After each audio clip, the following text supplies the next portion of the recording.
Barbaachuun warraan barbaanne fannoo kiyyaallee warroota baanne ulfinna foonii warraa sookane isinis waliin deemuu feetane garaa eenyu deemnaa si eessatti gaannaa seerra fooyyamne abdeema maal qabnaa. Jireenya si argineerra fayyisa kenna sitti amaneerra osoo ma arginu gooftaa akkasi waaqanne nu gargaar waaqa dhaarate akka hin sagaanne.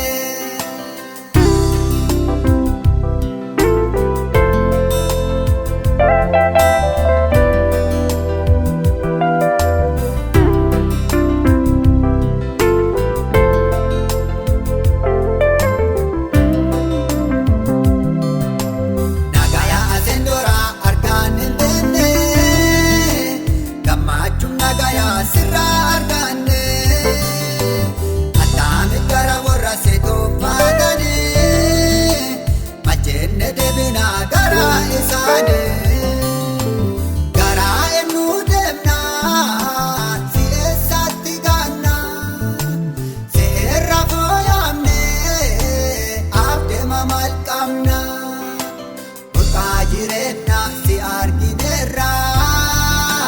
Fayyisa kenna sitti amaneerra osoo ma arginu gooftaa akkasi waaqanne nu gargaar waaqa dhaarate akka hin sagaanne.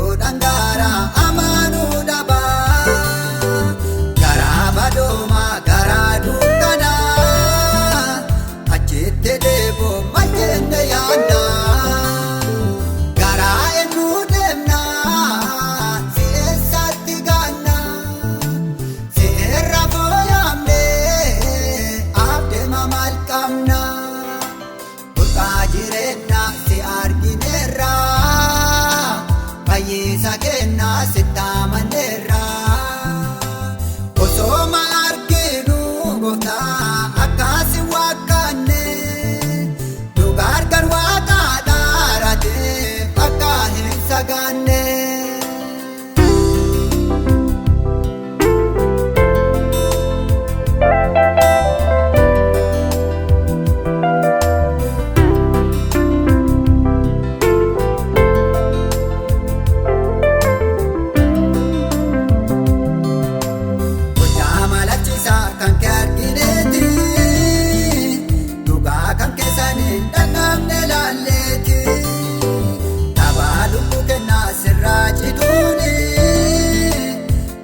Sodaachisa dhugaa ganuuni garaa eenyu deemnaa si eessatti gaannaa seerra fooyyamne abdeema maal qabnaa burqaa jireenya si argineerra fayyisa kenna sitti amaneerra osoo ma arginu gooftaa akkasi waaqanne gargaar waaqa dhaarate akka hin sagaanne.